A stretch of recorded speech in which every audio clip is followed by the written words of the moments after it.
Is the Mutalith Vortex Beast any good? Now, if you're wondering why I didn't cover this earlier, it's because I knew the universal reaction would be, oh my god, please nerf, and there would be no point covering it in its overpowered state, if it was going to be a short-lived video and of no lasting value. Now we can cover it. So let's do just that. Recruited for 2100 favor and 525 upkeep per turn, the Mutalith now comes with 8088 health on Ultra, 800 barrier, 70 armor, 15% missile resistance, leadership 65, speed 66, which is really fast for a creature of this size, charge speed 100, melee attack 45, and of course magical attack, with an attack interval of 3.6 and a splash target size of large, with a maximum number of entities damaged of only 6. Now, we've been over this before, attack interval is about downtime. It doesn't indicate the speed of the attack animations. Let's just keep this general situation in mind as we proceed. Melee defense is 40, which is a lot better than the Exalted Flamer had, so for a monster it can hold its own. Weapon strength is 460 out of the Rift, split between base 140 and armor piercing 320. Healthy numbers without being able to trade blows with Bam Bam Chaos Giant. It does have a bonus versus infantry of 20, which is most helpful. It also has a charge bonus of 32, which, as I said, is paired with very decent speed. Mass is 5500, which is Soul Grinder level. This siege attacker inflicts both fear and terror.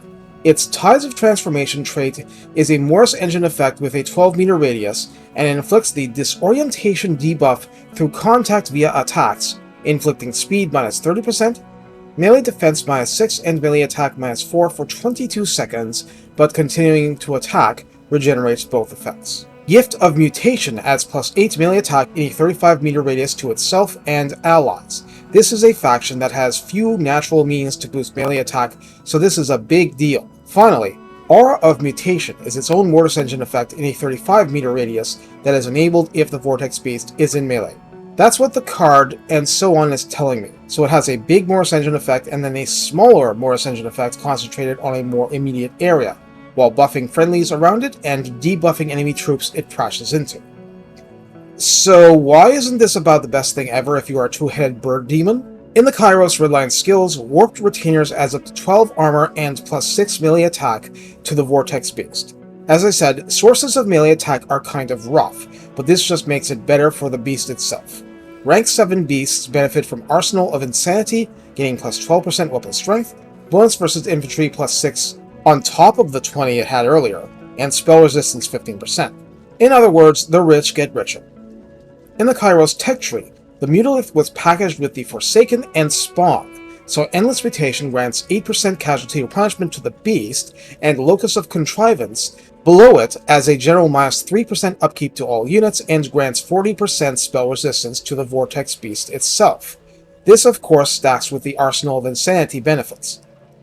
As for how you use the Vortex Beast, 4.2 version, it isn't complicated. It both debuffs the foe and buffs your side.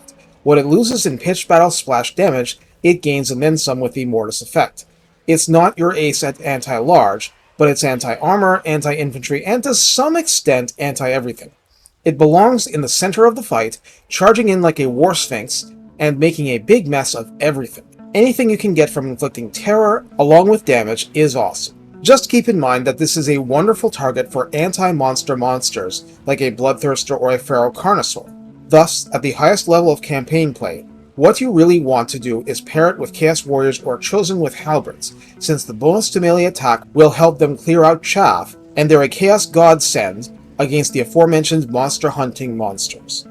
Beyond that, just try not to get them shot by a dozen cannons, or 300 Sisters of Avalorn, and you should be pretty good. The real threat might end up being your budget deficit, but you're getting a lot for what you pay for. Just keep in mind, army buffs mean little if you run out of army to buff. Take care, and have fun creating a vortex of mutation and doom in the middle of the enemy's front line.